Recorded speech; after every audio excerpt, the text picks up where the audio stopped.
Good morning, everybody, and welcome back to your Lunch Break Live. My name is Ivana Harinkyu if you're new here, and if you're not, thank you for coming back. Today is Monday, May the 23rd, and today I am joined by the Alabama Symphony Orchestra music director, Carlos Izcaray. Now, Carlos is here today to talk about the symphony's 100th season, 100 years of making music, and a special event they are having this weekend to celebrate that 100th season, that milestone. Now, Carlos and I have also been talking about how this has been the first kind of quote unquote normal season that the symphony has had since the coronavirus pandemic hit in 2020. So we've got a lot to talk about today. Carlos, thank you for joining me. I know that you're taking a break from your rehearsals and getting ready for the shows this week. So I greatly appreciate your time. Thank you so much, Ivana. Good morning to you and to everybody who's joining us here. It's great to be with you, and we're indeed very much in a celebratory mood. Well, and let's talk about the events this weekend. I've got a lot I want to talk with you about, but let's go ahead and explain what's happening this weekend because I know that there's a lot of people who maybe are from Birmingham, have grown up in Birmingham, and are used to these events that the symphony has traditionally done outdoors over the last 20 or so years, at least that I remember. And that has kind of gone away during the pandemic. We have not had these outdoor shows that we have been so used to from the Alabama Symphony Orchestra. So this is a return for the symphony getting back out with these free concerts. So tell me a little bit about that, how that feels for you as a music director. I know you've been here since 2014. So how does it feel to get back in with these free concerts out for the public?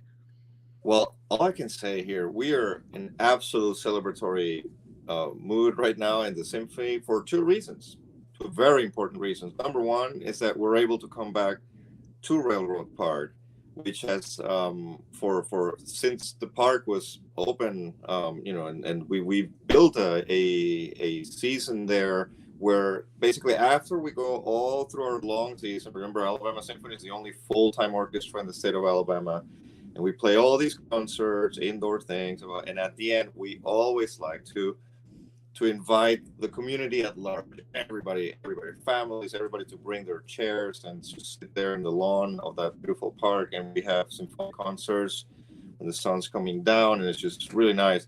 Obviously, COVID was a real interruption to that, and we wanted to keep everybody safe and also our musicians. And so we're celebrating the fact that through this season, we've been coming back little by little. And what better way to do than bringing those outdoor performances? So we're celebrating that, the comeback on one end. But we are also having the biggest celebration that we have at this moment, which is we're celebrating our centennial. The Alabama Symphony Orchestra dates back all the way to 1921, which was when the city of Birmingham was celebrating its 50th anniversary and that fifth decade, and they just wanted to do something very important to symbolic of that occasion. And that's when the very first symphonic concert happened here. That was the genesis of what would later become the our symphony. So we're celebrating those two things, and those are two big reasons to celebrate, for us to be full of joy.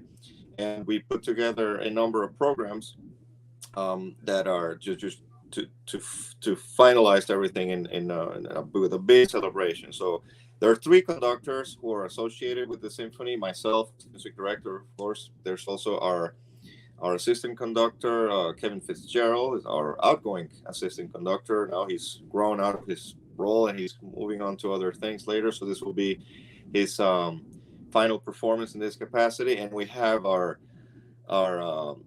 just community beloved principal pops conductor, Chris Confessori, who's just another member of our family. And so all three conductors will each going to be doing a program Friday, Saturday, Sunday, each one a whole different program. So yes, you can come to all three and have a great time outdoors with your family. And that's what we're doing. On Friday we'll be with myself at 8 o'clock. Then on Saturday we'll be with Kevin also at 8 o'clock. Those are more of, we normally do those first two as, let's say, like outdoor classical concerts where people can have maybe their first hearing of that kind of repertoire. And then the last one, the one that's on Sunday, is a little bit earlier. It's that 6 o'clock one. and it's that one is it's a little more, it's a little lighter and just more family oriented. Now all concerts are obviously the kind where we invite the families, but the third one is for sure one where people can come and listen to some John Williams's scores and just tunes that they might recognize. Mhm.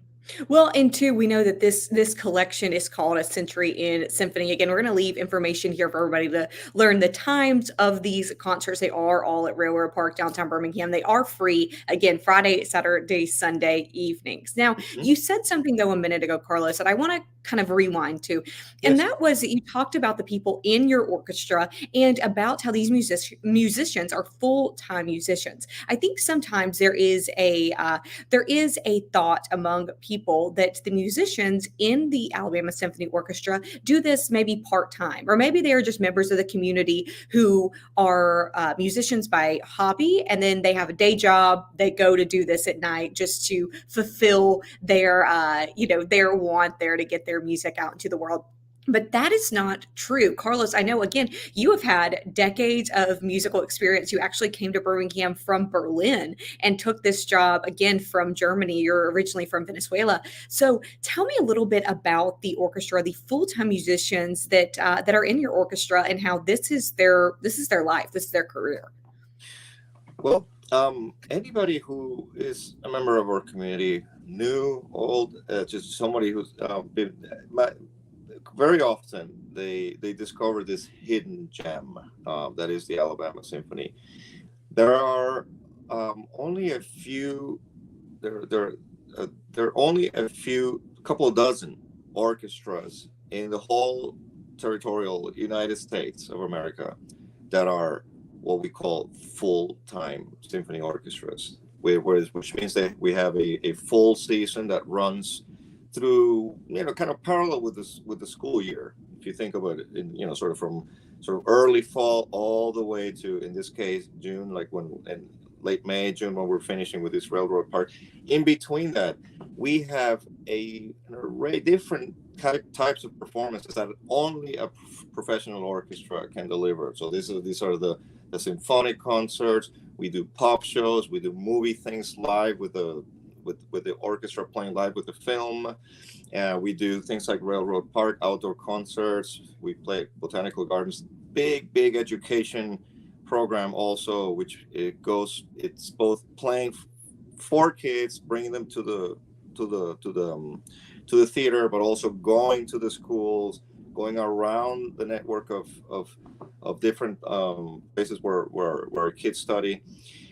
We are also the umbrella for the Alabama Symphony Youth Orchestra, which is the best youth orchestra in the state. And these are kids from all over who come here in the weekend and they train with our musicians. So all of that, you need to have the very, very best musicians. And yes, indeed, this is what you're when you come to see this orchestra. Not only are you seeing the very, very top level professional, sort of like a MLB league baseball team. It's one of those. Yeah. You're also seeing several. So our musicians, that's their vocation. I mean, these are some of the most talented musicians in the world who were very early exposed to their instruments, and we've had them. They come from all the top conservatories and best schools all over the nation. The Juilliards, the famous, Indiana, Cleveland, from all over, from all coasts, and I would say it's probably one of the toughest jobs to get in this league of orchestras. It's ultra competitive to get anything that's very, very hard. So they do come from all over the country, as you said, from all over the world. We have many nationalities represented there. They are a member of what is called the International Conference of Symphony Orchestra Musicians. So it's the top league. It's the very, very top league. We're in the same league with the Chicagos, the Clevelands, those sort of older orchestras that have quite a bit of a reputation, but we're right there. So that means that we're an ensemble that can provide a really really wide range of experiences for its community, much more than what we call regional orchestras. We play maybe those are actually with professional musicians also, but maybe are not full time. And then there are others like kind of like the community civic orchestras, which are more like the hobby amateur orchestras. Our symphony orchestra is the top of that sort of pyramid, and it really helps everything else. You have a better civic engagement with, if you have a signature orchestra that you can use as a reference, right? Our musicians also, through their craft and their art and all that, our community, are members of the community and are instruments for change. I mean, they inspire our kids that are studying music. Many of them teach on the side as well, and run programs. Many of them are on the faculties on the different universities, Tuscaloosa, some are here with UAB and Stanford, Birmingham Southern, you name it. So yeah, this is very much their day job, their main thing. To be at that level also, it's not just really hard to get into the orchestra through. I mean, I've just hired a few new musicians who went through the audition process. It's a national search kind of thing. They come from all over. But it's also it's a hard job to to to to keep, in the sense that, I mean, they're playing a lot of music week after week. You can only do that with the very very top skilled instrumentalists and people who are very honed in their skills. For me, it's It, always like a miracle. Every time I have a rehearsal with them, I just feel, wow, how privileged we are to be able to have this orchestra. And indeed, they bring magic to every magic and the fullest commitment as artists that you can imagine, at every with every note that they play. well, you made a comparison that I think might put it in perspective for people. This is the NFL Yes. of musicians and of their craft. This is not the T-ball. This is not the weekend league. This It's is the not NFL. people. It's not the weekend league. No, it's very much the NFL. It's the only NFL team in the state of Alabama when it comes to the orchestras.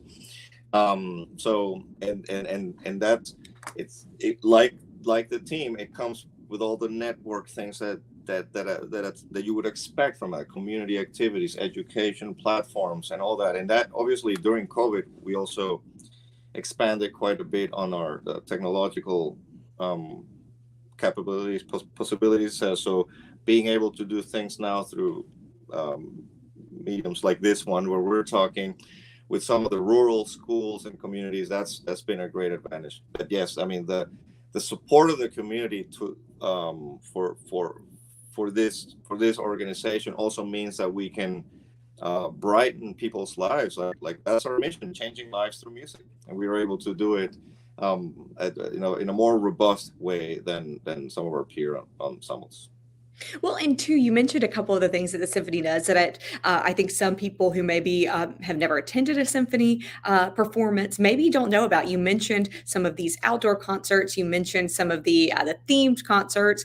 Some of the ones that are not. I think sometimes there's a connotation with an orchestra that a performance is going to be stuffy, right? Or it's going to be something that a person might not be interested in. But there are a lot of very fun thematic things the symphony does. You mentioned the shows along with movies that go along with films, and those are my personal favorites. I have to say, they are so much fun. But Carlos, I think all of this is so interesting, and especially you're talking about all of these professionals who have come from across the world, and you didn't mention yourself. Now, I know again you came from Berlin here for this job in Hmm. 2014.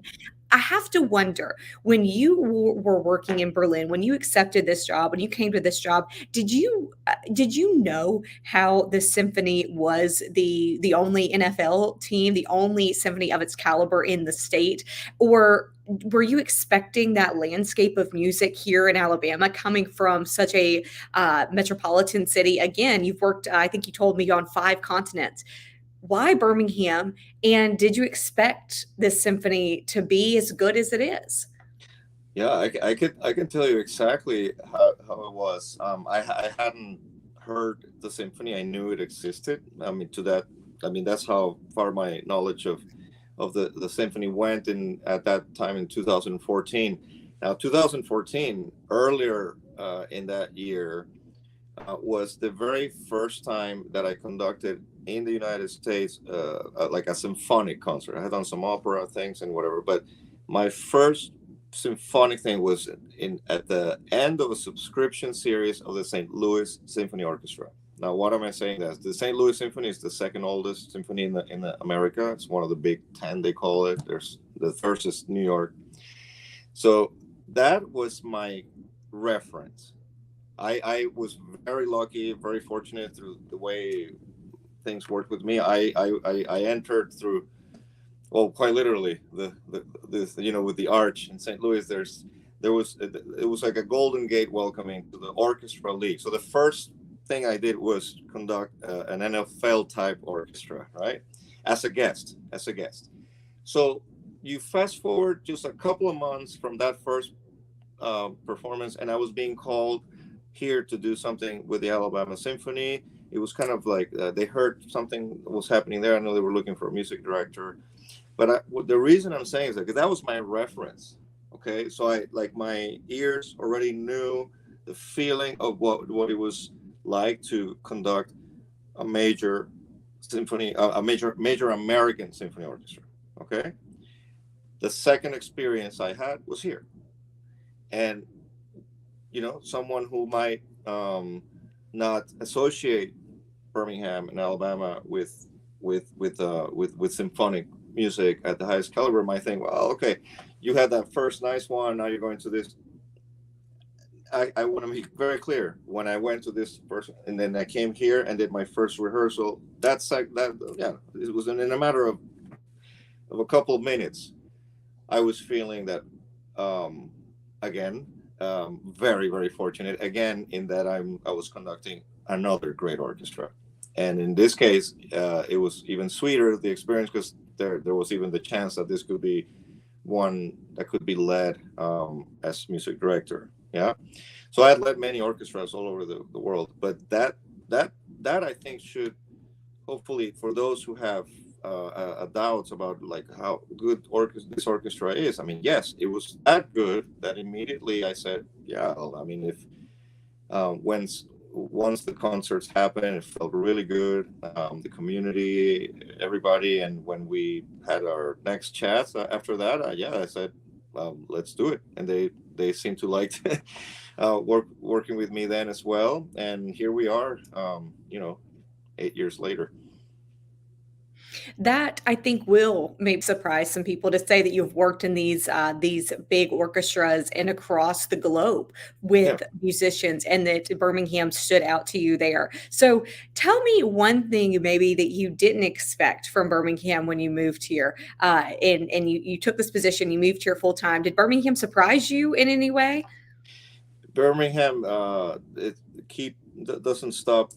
I'm always being surprised. I also think that I caught the this the I sort of entered this equation in this community at a time when so many positive things are happening. I mean, that's one of the things that I was very that drew me to come here. I think it's a good place for for kids to grow up. It's a place where you could have a very well balanced experience in between. There's the culinary scene, which keeps getting better and better. There are place things in the community and even in the infrastructure, like railroad park. We were just talking about that, the stadium that just got built. So all those things, they were already being talked about. A lot of those things. Well, when I came, all of that was so surprising in a good way and just very welcoming. I will always say that one thing that really resonated with me was the fact that we could have this great cultural asset like the symphony. I went to the museum. I remember early on, thought it was great. I mean, but all of those things, great cultural assets that we have, combined with the southern hospitality and yeah, the coziness of this city, which is, again, there's something about it. It's well balanced there. And I liked very much the fact that our symphony also carried the name of the state, so that also it felt like a very noble, great mission to be able to perform for the sort of the our urban community here in the city, yeah, and for those who like city life. But at the same time, it's a good way to connect this great canon of music, which is classical music, and a lot of it has been inspired by beautiful countrysides all over the world, wherever those composers were from, where we're talking about. And that, I think, also resonates very well with our rural community and smaller towns that we also cater to. You are representing the state as the Alabama Symphony Orchestra. So again, these shows, I'm going to look and make sure I get these times right. It's Friday at 8 p.m., Saturday at 8 p.m., and Sunday at 6 p.m. They are all free. They are all in Railroad Park, and there are different themes. So Friday's theme is the Symphonic Spectacular. Saturday's theme is a Midsummer Night's Dream and more. Sunday's theme is just family fun day. As you said, that one is a little bit lighter, a little bit more fun than the other two, which might be resemble a little bit more of what you might expect from the symphony. Again, they are all free. It's part of a century-end symphony celebrating the Alabama Symphony Orchestra's 100th year of making music. Carlos, what are you looking most forward to about this weekend? What I'm looking for the most, and I know I'm not alone, it's also our musicians, all everybody involved, is to finally be able to see our community at large. We've seen how more and more people have been able to come to the theaters, as you know, as like the restrictions have loosened a little bit, as things have improved there. But of course, to be able to see everybody in that outdoors, and it's just that beautiful scenery, everybody sitting there with that positive attitude about celebrating life and being together with gorgeous music. That's what we're looking forward to, and I very much invite everybody to come there and join us in that party. We will leave a link here to the Alabama Symphony Orchestra's website where you can find all of this information and more. Carlos Izcaray, thank you so much for your expertise here, for telling us about this event this weekend. It's something that we can all look forward to, and just great timing with Memorial Day, kind of get us outside, introduction to summer here. And again, those first outdoor concerts since COVID from the Alabama Symphony. Thank you again so much. Thank you very much, and I'll see you at the concerts. Hey, you will. Everybody watching, thank you so much. We'll see you tomorrow.